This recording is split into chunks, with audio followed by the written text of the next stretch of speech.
Consumer Attitudes Towards Artificial Intelligence. I'm Teddy Downey, Executive Editor here at the Capital Forum. And today's guest is Chiara Longoni, Associate Professor of Marketing at, I should have asked you how to pronounce this, Bocconi University? No, that's not right. Okay. In Italy, and co-author of Lower Artificial Intelligence Literacy Predicts Greater AI Receptivity. Her research focuses on how consumer psychology shapes the adoption of emerging technologies, particularly AI. And we'll be talking about how consumers' understanding of AI influences their attitudes and adoption of the technology. Chiara, thank you so much for being here today. Thank you. Thank you for the lovely introduction. A pleasure to be here.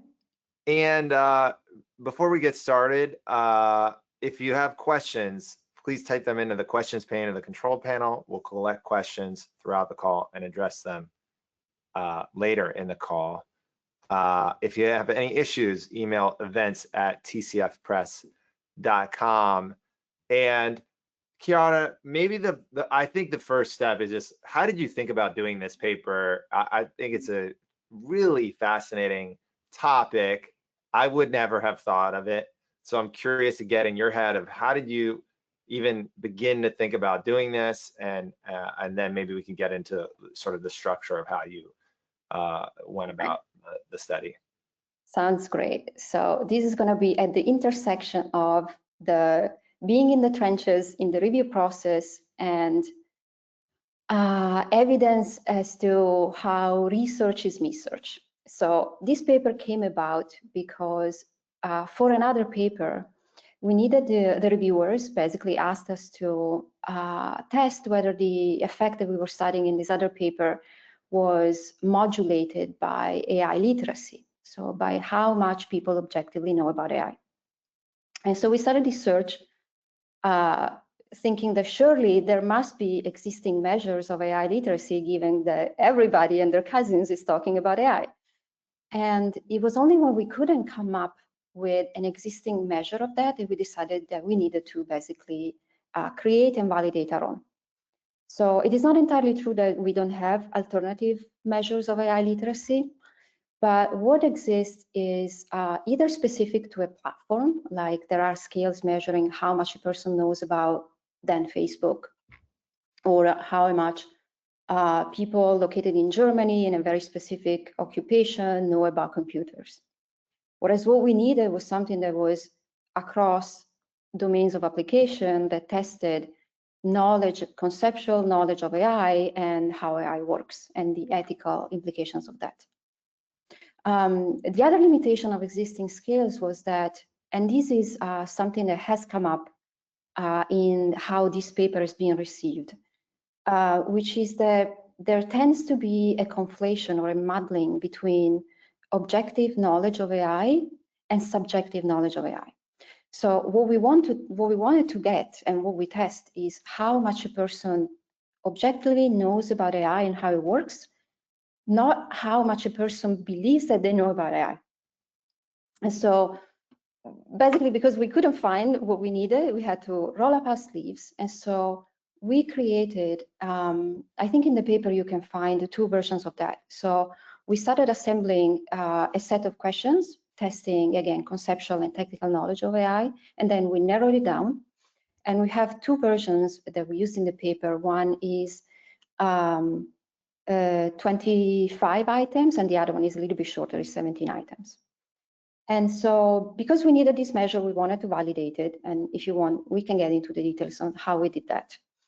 And when we had it put together, we thought for a sanity check to see whether it would predict something that a good measure, a valid measure of AI knowledge should predict. So we thought about AI adoption.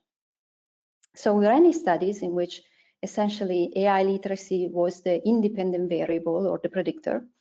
And we used the measure of AI receptivity. So proclivity to using AI, openness to using AI, tendency to offload the task to AI versus doing the task themselves. So we ran this study, got the results. We're like, oh, okay, the distribution on the pools of participants that we usually use is decent. So the scale is not everybody's failing it and not everybody's super good at it. So like fantastic. And then when we looked at the correlation between literacy and receptivity, we found that the correlation was negative. So we found what we describe in the paper, that the less people know about AI, the more likely they are to use it.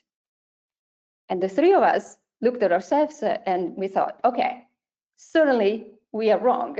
Something must have happened, because like I'm guessing many of you, and in the paper we report a number of polling studies, we had the opposite intuition that, and if you look at also in marketing, we were talking before about that, general models of adoption of innovation and technology see in knowledge of the technology sort of a precursor to adoption of that innovation. Things are more nuanced than that, but generally, the more a person knows about technology, the less uncertain the person feels about that technology, which leads to greater propensity to adopt it. So these results did not make sense to us. So what did we do? We replicated the study. We ran the same study over and over again, and we kept being confronted by the same results. That's how this paper was born, because that's when we realized that from one measurement to be utilized in a different research project, now we were, facing something that was a puzzle, and was something that was really interesting, because it was running counter to what sort of our hunch was telling us.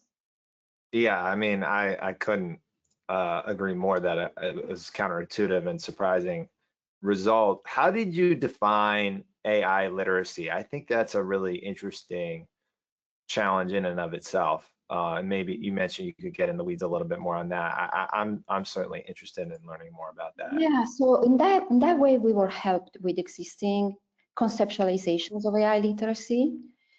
So if you look at the scales, there are some sort of sub-dimensions to that. You can roughly split them into two subgroups. One is conceptual knowledge about AI, what AI is at a conceptual level, and technical knowledge of AI, which entails, some programming knowledge, how these algorithms work, but also what the ethical safeguards are embedded in it.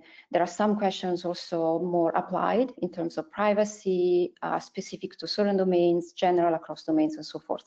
But generally speaking, we relied on existing work that has conceptualized what it means to be literate of AI. And then we use that as a basis to come up with basically a quiz. So it's a set of multiple choice questions. As I mentioned, there's a version that is longer, and then we narrow it down to a version that is shorter. And the first one was developed by us, and actually the second one was developed with the help of Claude and GPT-4. So we are very much collaborating with AI in that. And I wanted to mention that even LLMs, oftentimes now we are talking about digital twins and using LLMs to predict what human respondents would say. So just like we polled people on X, on business managers that were coming to our classes and everybody else, we also asked to make this prediction of the relationship between literacy and receptivity to LLMs. And they too got their question wrong, which was very much a point of pride for us, because we're like, okay, not even AI can predict who's gonna really be open to adopting AI. And so when you think about the results, how do you mentioned the reaction to your paper. I know I had a very specific intellectual reaction. I'm curious what the general public's, or not general public, but what has been the reaction to the paper? Like, who is coming to you and saying, like, thinking about how to apply this? What's been the reaction? Okay, first of all, there has been a lot of reaction. Most of the times, sadly, the work that academics do stay confined in the silos of academia. This paper, it's actually been published online at the beginning of this year. And so it's already heavily cited. It went viral on certain platforms. So I think that is the product of the fact that, again, it resonates with people in the sense that it's a question that it's a question that is interesting, and it's an answer that is counterintuitive to what people would naturally come to think about. So within this interest, there have been a heterogeneity of reactions. So some people took it to in a way that is more prescriptive than we actually mean. Meaning, what we do is purely descriptive. We are documenting an effect and testing hypotheses for the reason why this effect occurs. We are documenting that it is those who have lower AI literacy that are more prone to use AI. And then we came up with some explanations on why that is the case, some alternative explanations. We tested both, and we presented our results. And then based on these findings, we make certain recommendations. But we are very, very careful to not make prescriptions. And in fact, you probably saw it. We wrote a couple of companion pieces because, you know, reading an academic paper is pretty boring and it gets pretty dense. So we usually like to write a version that is a lot more interesting, a lot more digestible. But across all these versions that vary in brevity, we are very, very careful to alert that we are not calling to sort of prey on those who know less about AI and with snake oil, with things that are maybe not even AI, but are marketed as such to prey on their, you know, the feeling of magicalness that they can feel towards AI. So there has been, in part of that reaction is coming, I think, from a misconception that we are preaching to prey on those who know less about AI. The other reaction that comes from, I think, from having the paper take on virally across audiences, is that what we test is very much AI literacy. So it's neither general knowledge. We do see the correlation and test the correlation between general knowledge, so how much a person knows about history or philosophy or geography and so on and so forth. But our predictor of AI receptivity is knowledge of AI. It's not how literate or illiterate a person is. And we certainly do not test IQ. So I've seen also this paper being discussed in the forums of, are you saying that people that are not very intelligent are more prone to using AI? And this is so completely orthogonal to what we do, because we do mention general knowledge. We don't even have a measurement of IQ. I will stay very, very clear on making such claims. But so these are in general. Oh, and there's been another reaction that I can see why people will think of that, is that people liken this effect to, and perhaps you're familiar with that, the famous or infamous Dunning-Kruger effect. So this is like, oh no, okay. So this is, oh, go read it because it's really interesting. And I'm sure you will find examples around you that display this cognitive bias. So the paper's title says it all. It basically says unskilled and unaware. So it shows how it is the people that feel more confident in being highly knowledgeable about the subject matter than tend to be overly calibrated about how actually competent they are in the subject matter. So the more you know, the more you think you know, the less you might actually know. And so people think, telling you now, from now on, you'll be looking around, you'll be like, Dunning-Kruger exemplar facing. This should be very famous paper in Washington, D.C., where we have a tremendous problem with that. Yeah, people thinking they know stuff. Totally. But I can see how people think that also our paper is a sort of a version of that. But recall what I said before, we are not looking at subjective knowledge. So we don't know. I may have an opinion, but I like to speak out of data. So we have no data to say that those who know the most about AI literacy might actually the more quote unquote humble in maybe they think they know less than people who actually don't know much, but think they know a lot. And then to round out the reactions, we also got most of the reactions actually are from both on the sides of, well, there's the interest from academics in terms of extensions of this work. And this paper lends itself to at least a conversation about how to educate people, increase literacy of people, how to, and I think you mentioned that before in our little chit chat that we had, how to communicate. And this is a question that also comes from managers and marketers and developers of these products.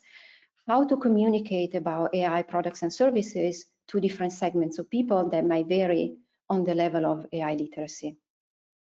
And so these are more straightforward, albeit still somewhat ethical implications that one can hope to get from these findings. Yeah, my reaction, it was that AI companies will face a choice, right? One is between one is a moral path where you say, hey, morally, it seems like we need to educate and create more AI literacy, right? So that people can make their own decisions. And the other is to lean into and you say prey upon or exploit and steer away from literacy, education, and into creating a mysticism, creating a magical feeling around AI to sell more to those people. And I even think I look at the paper and I see a geographic effect here, and maybe you can walk us through that. There was a range of receptivity and literacy according to different countries, and that seems to have an international effect. What's your response to? Did you get a reaction like that from anyone? And I'm curious if it was like when you're talking to AI companies, is it more the sales and marketing people that reach out, or are there are they asking ethical questions, or are they just like, how do I get more, how do I lean more into the mysticism side of this? Because to me, that's, I come from reading a ton of books and doing a lot of interviews about AI choosing, big tech choosing financial and growth paths when they're faced with a moral choice over their the moral opportunity to, hey, we're going to choose a little bit less growth, but we're going to have less suicide kits sold, or we're going to have fewer depressed young women and fewer suicidal teenagers. They've opted in the past to go with growth over that sort of moral but lower, somewhat of a financial hit. And I'm curious if that's been, if anyone has had that reaction, and how you think about that in terms of, how, this study, the results, and then I know that's a lot wrapped into one question. We've got the geographic, the international stuff as well, but I'm very interested to get your thoughts on all this. Absolutely. And I want to say that all your points are very, very valid. And as I was listening to your question, I also feel like maybe I have a glimmer of factual hope, which I'll get into. So let's begin with a cross-country study. That was to show, so let me explain to people maybe what it is to people that haven't looked at the paper, rightfully so. So that because most of the studies, those are experiments that we run, are conducted in the United States. So we tested this effect between literacy and receptivity across a number of populations. So students, respondents recruited on online panels, and people recruited from certain types of occupations, and so on and so forth. But then we wanted to see whether this effect extends beyond the sort of the borders of the United States. And to do that, we looked at, we combined two different data sets cross-country, so globally. One data set was from Tortoise Media, and there's a measure in there of AI talent. These are basically across countries, proportion of jobs, occupations, education, and skills that are related to AI. So disciplines that belong to computer science and AI. And we took that as a version of a measurement of AI literacy. And then we utilized another data set, this time from Ipsos, to have a proxy of what in the paper and the other experiments we use to measure AI receptivity. And there we take this measurement of interest in AI. So these are, you know, Ipsos does these surveys that are the same across many different countries. So in there are a number of forward-looking statements that are meant to capture interest in using AI products and sort of the beliefs about the potential for these products to make our lives better. And that served again as a version of the AI receptivity measurements that we have in the experiments. So by combining these two data sets, we basically took these two measurements on all the countries with which we had overlap. And those are the data points that you see in the graphs. And you see that, albeit with differences, geographical differences, there is this trend,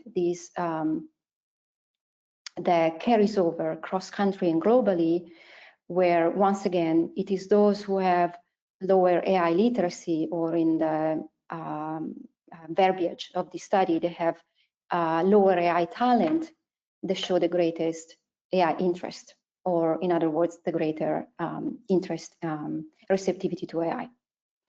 And then this also allowed us, I don't think you want to go into the weeds of that, but to control with the potential effect of other factors. So we look at the GDP, we look at education, and so on and so forth. So this relationship, this correlation stands even when the effect of other variables is parsed out. So this is the purpose of this study, is to show that this is not an effect, because it could be, because we know, for instance, that AI is welcomed more in Asia rather than in Western countries. But this relationship between these two variables is not a American or is US only effect, is something that extends globally. And then the other, if this is clear, I'll answer your second question. Yeah, I had a lot of questions. Yeah. Keep going. So you asked me about how did the people that reached out to us. So I can only speak to those who reached out. And my sense is that filters out a lot.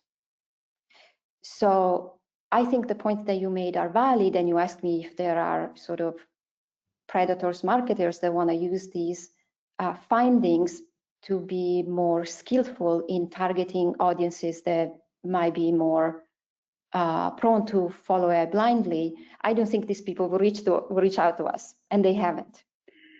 Those who reached out are two sets of people. Either they are policymakers, I know there's a program within the United Nations Development Program that looks at these kinds of measurements of literacy level that are good for society. They wanted to circulate the paper and the measurements within their organizations. And I would only imagine that for them it is a way to figure out what I was mentioning before. So where is it necessary to increase AI literacy and how to do so? So how to design programs that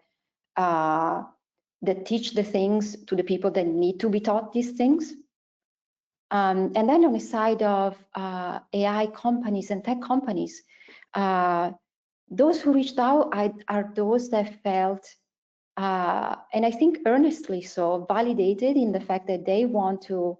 There are so many ways in which, and I'm an AI optimist, but there are so many ways in which a company utilizing AI can be somewhat deceitful, and sometimes not always out of malicious intent. Sometimes it's really difficult, right, to define exactly what AI is. But those who reached out to us, they almost felt proud that they were intended to market their products in full transparency of what the product is and what it does. I wanted to mention a couple more points. One is that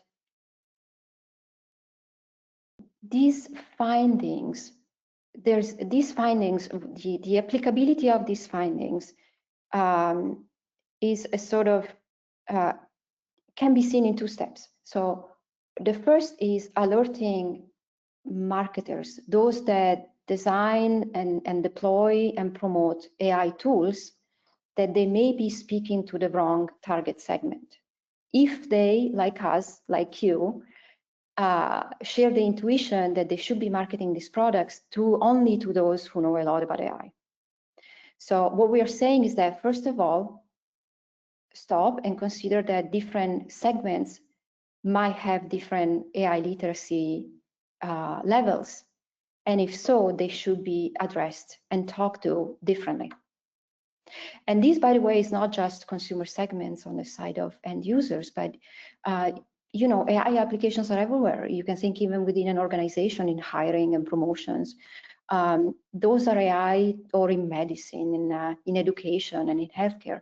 Those are AI tools whose adoption will also be co-vary with the AI literacy of the person that has to adopt and implement the tool. So first of all, consider that different types of people will have different AI literacy levels, and therefore their adoption propensity and rates will differ. And then what we say is not so much only speak to one segment for the sole scope of drawing them to your product, but speak to them in different ways. And these are just, it's not more vicious marketing than any marketing that is done in any other fields. You know, you want to talk to your audience in a way that makes sense to them. And so explanations that are meant to highlight, for instance, capability are more suited and more appropriate and better heard from segments that know a lot about AI, that already have a good working knowledge about what AI is and how it works. And so what they need to be convinced about, with not just with you know, hollow persuasion, but with facts, is the capabilities and performance of AI. Whereas to those who have less knowledge of AI, conceptual or technical, the way to speak to them is not to overwhelm them with these performance indicators or these capability explanations, but it is to show them what AI is and what it does. Yeah, it seems like there's a fine line between manipulating people and educating them with the marketing, and you know, that's to me is it doesn't necessarily need to be malicious, but that's sort of where, to me, the sort of the ethical, the sort of that moral choice might come in. I had a specific question about, you mentioned at some point in the paper that there's a Google AI agent called Magical, which I was unfamiliar with. Is that the name of the AI? Is that the name of a Google AI agent already? Yes, you said already. I don't know if it still exists. Oh, okay. Yeah, it might have been one. Yeah. Did you think that the AI companies already know what you found? Do you think that this has already been going on? This is completely my opinion. Okay, we are void of the paper. Yeah. I don't think so. I think you mentioned before anthropomorphism. I think on the side of even those, so there's a degree to which even the programmers are, it's a different type of magic. It's not the magic that we show in the paper that comes from not knowing about how it works, it is the magic of passion. When you're so passionate about a product, you also see the latest innovation and iteration of what it does as magic, but it's a different type of, you see what I'm saying? It's not magic because it looks like it's conjuring up answers out of thin air, which is the magic that people like me who are low AI literacy see. When, for instance, they see AI composing a song or writing a beautiful poem, I experience that type of magic. I think a programmer experiences a very different type of magic, which is more like a deep, involving excitement and interest for that particular technology and product. But again, this is my opinion. Maybe they had this all along, and they used to see AI as magic themselves. Yeah, I thought that really jumped out at me. I was like, well, I mean, that would make sense if they want to lean into the marketing here. But and then there's another part of the paper that I think is, there are just so many things that you define here that I think are actually really not controversial, but like I think interesting to delve into. And let's talk about anthropomorphism for a second. You have this you have a small section in the paper where you say people tend to ascribe human characteristics to non-human agents, especially when these agents exhibit behavior that resembles human action. You say there's an illusory perception that AI has human attributes. There's a misattribution of human attributes to AI systems. Can we talk? I would love to talk about that a little bit more. Why that happens, how often that happens. I've noticed, I read a lot of judicial decisions about AI, and the number of times in which, first of all, there is a sense of magic for these judges in how they describe the transformative nature of AI, which has a legal implication, the way that, from a technical standpoint, are they transforming the content? But also more of there's a mystical element to some of the way that these judges use the word. And then separately, assigning the rights of humans to AI because they are anthropomorphizing the technology. And you state pretty clearly, like, this is a misattribution. I mean, I agree, obviously, intellectually that, but how do you can you talk a little bit about this as a phenomenon, or how you looked at it and how you accounted for it when you did the study? Yeah, so there are so many ways where I could go in answering this very interesting question. First of all, another set of very valid points. If you're interested in that, there's a great paper that talks about conceptual borrowing. I'm not the one who wrote this paper, which talks about the inevitability and also the dangers in using in borrowing concepts from other disciplines, across disciplines. So, and that happens bidirectionally between humans and machines. So think about the human brains. We tend to think about it as a machine, right? As a computing little agent. And then we do the same to artificial intelligent agents, which we superimpose sometimes, above our awareness, and sometimes non-consciously we refer to them. We imbue them with human-like characteristics, abilities, and skills. So this is not a phenomenon that is new, and we've been doing that not just to artificial agents, we've been doing that to artifacts too. We've been doing that to computers, we do that to our inanimate objects, and we do it to all sorts of entities, regardless of the level of actual sentience and consciousness that they have behind. That said, these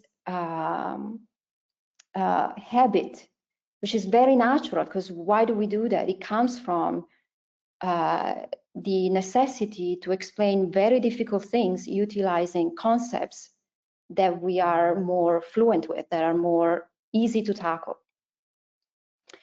But that carries a certain types of dangers. Remember when ChatGPT was, I mean, we are still talking about hallucinations. The very words that we use to describe successes or failures, or, you know, calibrations in error rates, are very human-like. The system hallucinates. The system tells me that I'm right, and so these are exacerbated with AI because, unlike other types of technologies, AI's agents, especially with the launch of GPT and with the current rate of betterments in performance, more and more it really is performing tasks that used to be thought of by most of us as strictly the purview of human abilities. So this is where things change dramatically between regular other types of technology and AI. Is the rate at which AI seems to display ability to execute tasks that we used to think only humans could do. And this is an angle that we tackle in the paper. I think this is what you were getting at, where we make the distinction between tasks that are assumed to be performed requiring skills and capabilities that you can imagine a range of tasks, and you can imagine that the execution of these tasks ranges on a continuum from it requires skills that both humans and AI possess. Think about crunching numbers or performing a mathematical operation, to tasks that are perceived to be executable by having skills that are uniquely or distinctly human. Think about composing a song, writing a poem, or cracking a joke. So people of all levels of AI literacy view tasks as requiring either shared capabilities between humans and AI or distinctly human capabilities. Now, where it gets interesting is that people that have high AI literacy recognize that for AI to crack a joke, it doesn't have to possess a sense of humor to be able to crack a funny joke, because they know that underlying is just pattern recognition, making predictions of what has been reinforced to be liked by most people, and so on average, this joke with these words will be perceived as funny. So cracking a joke is a distinctively human task, but if you have high AI literacy, you understand how AI can do it without actually having any sense of humor. But to a person that has low AI literacy, it's kind of like seeing a magic trick. If they see AI cracking a joke, they think, oh, it must possess a skill that I think only human can have, because only humans can have an opinion and can crack a joke. So this is the sort of the why under the why, is why people that have lower AI literacy tend to view AI performing these tasks that are perceived to require uniquely human characteristics and abilities as an expression of magic. And that's why people with lower AI literacy tend to view AI as more magical than people with higher AI literacy. And it's these magical perceptions of AI that in turn explain why lower AI literacy is associated with greater AI receptivity. And I would not go into the details of this study, but this is what we have a study in which we systematically measure and vary the skills and characteristics, whether they're distinctly human or shared, and then we measure AI literacy and correlate that with AI receptivity.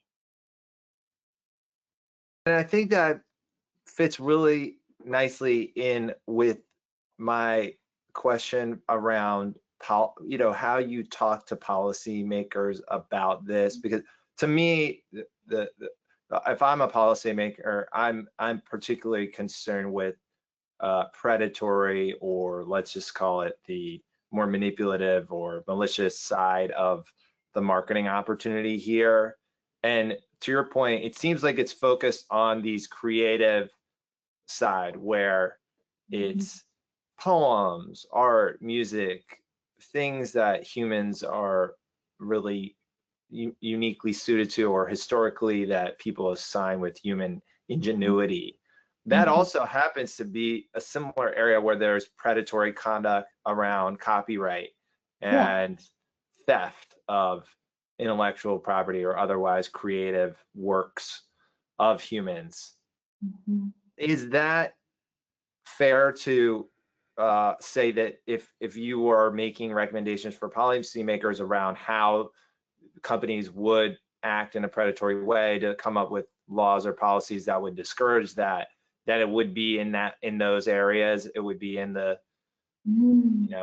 focus on where the creative, what you just talked about. It's like, okay, the creative side of AI, the sort of when AI is doing creative works or seemingly creative works, that's when it's has the ability to come off as magical. Or when you're talking to policymakers, is it a broader conversation? I mean, it sounds like when you talk to policymakers, they're more focused on how do I create more literacy, as opposed to how do I ostensibly discourage predatory conduct. But if you were getting that question, how would you think about it? Or am I thinking about it wrong? It's a valid question, and I'm not a policymaker or an advisor of policy making. What I would say is, as far as I understand, policy making first concern is to avoid harm. And harm can come in two directions, either from under adoption, when adoption of something, in this case of AI, would be beneficial, or from over adoption out of, for instance, of AI snake oil, when adoption is miscalibrated to the actual benefits of AI. And so from a policy-making perspective, what I would want to, my objective would be to recalibrate adoption to expectations to explanations.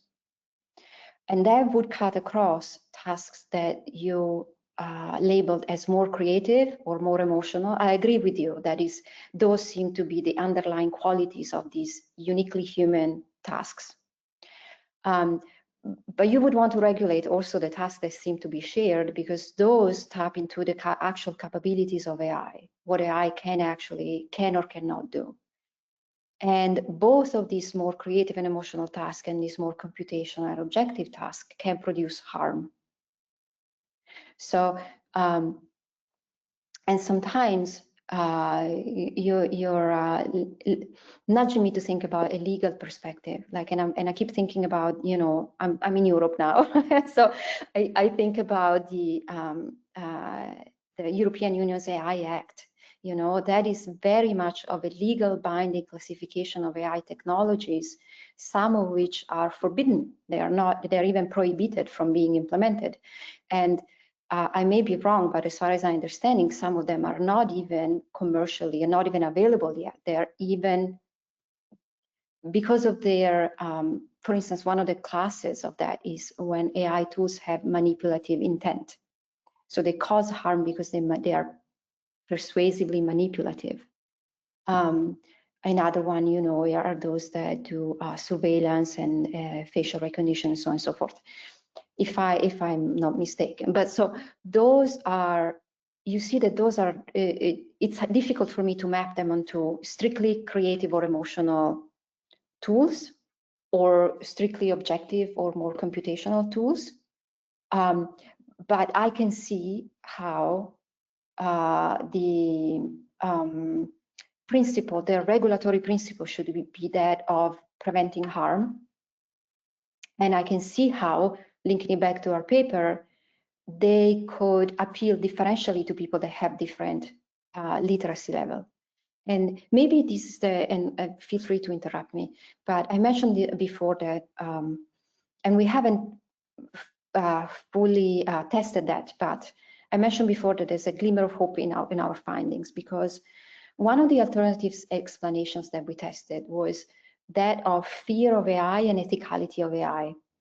So it was the idea that maybe it's not magical perceptions that drive low literacy people to adopt AI.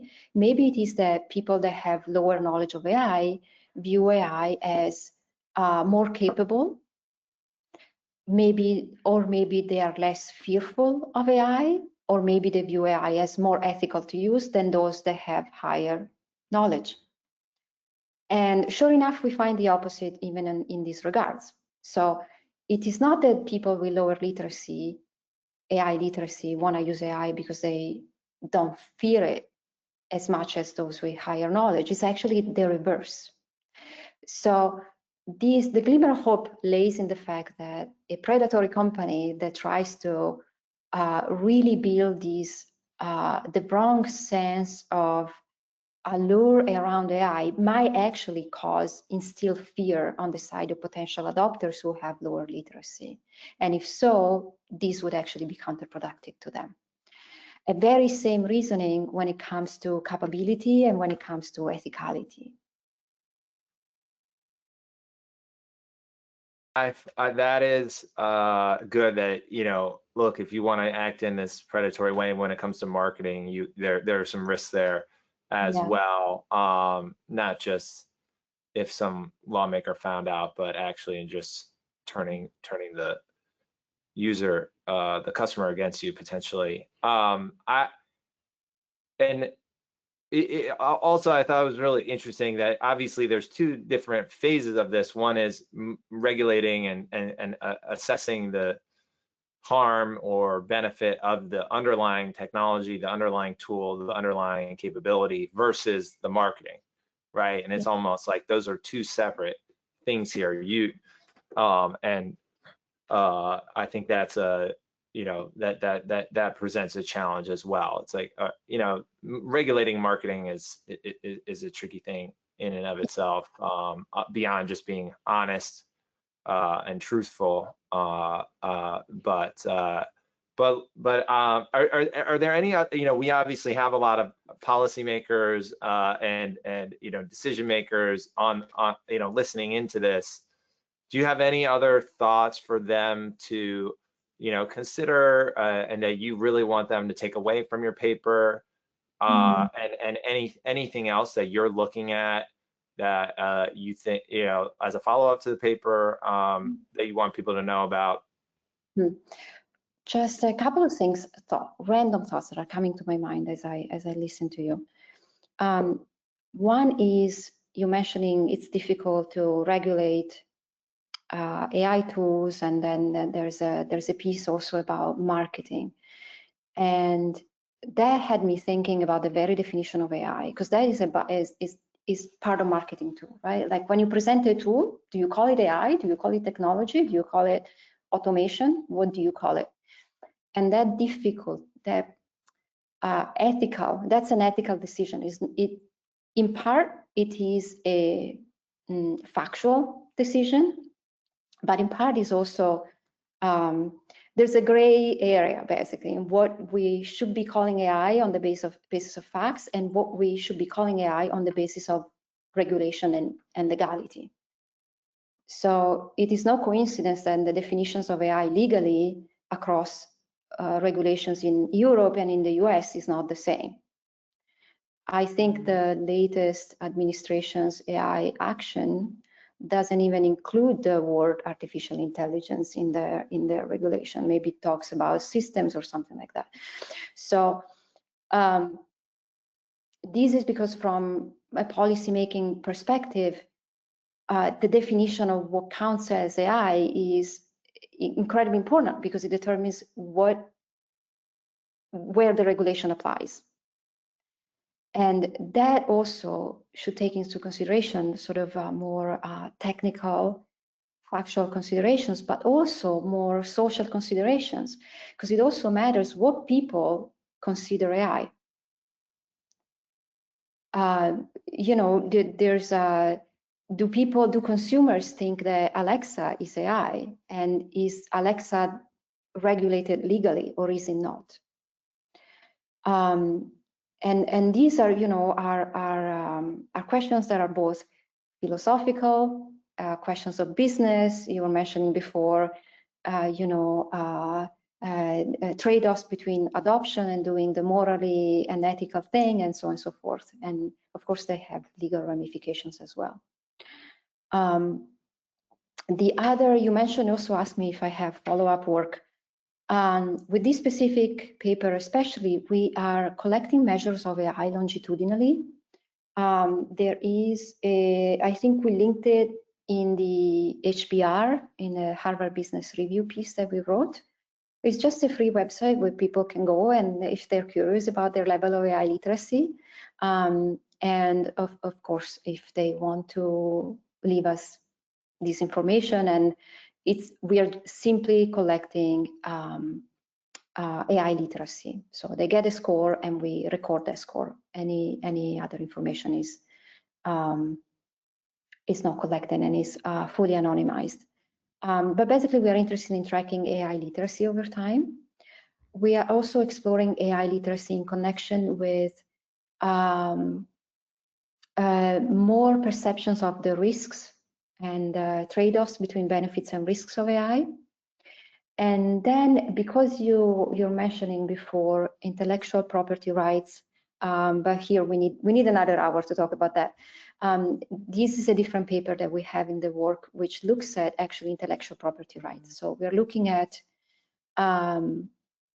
perceptions that AI can own the content that it produces, and the consequences of that differential ownership.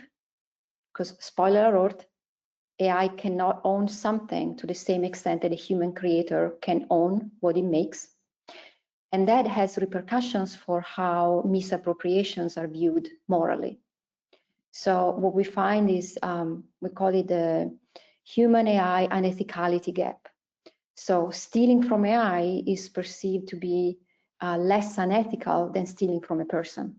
The reason being that AI cannot own what it produces, so what it makes is sort of finders keepers. And that has all sorts of repercussions.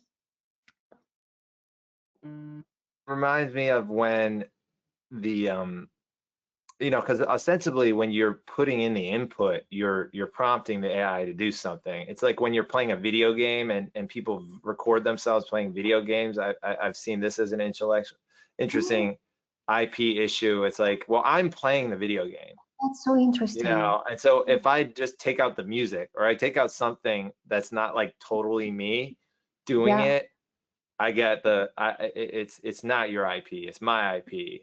So it reminds me of that debate where, like, well, I'm putting in the input, but you're putting in all the software, and like, whose IP really is it?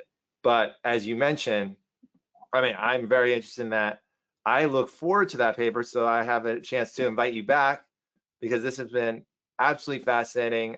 You're one of the very few people that I've interviewed that has thought about marketing, moral, you know, sort of ethical questions, you know, going through the technology, how it works, the general perception of things. This is just such a rich way to think about the world and technology. I'm super grateful that you've shared your expertise here, and I can't wait to read your next papers, and I can't thank you enough for doing this. This has been really, really amazing. Thank you. Much appreciated. Yeah, and thanks everyone for joining us today. And thank you, Chiara, and this concludes the call. Thanks everyone. Bye-bye.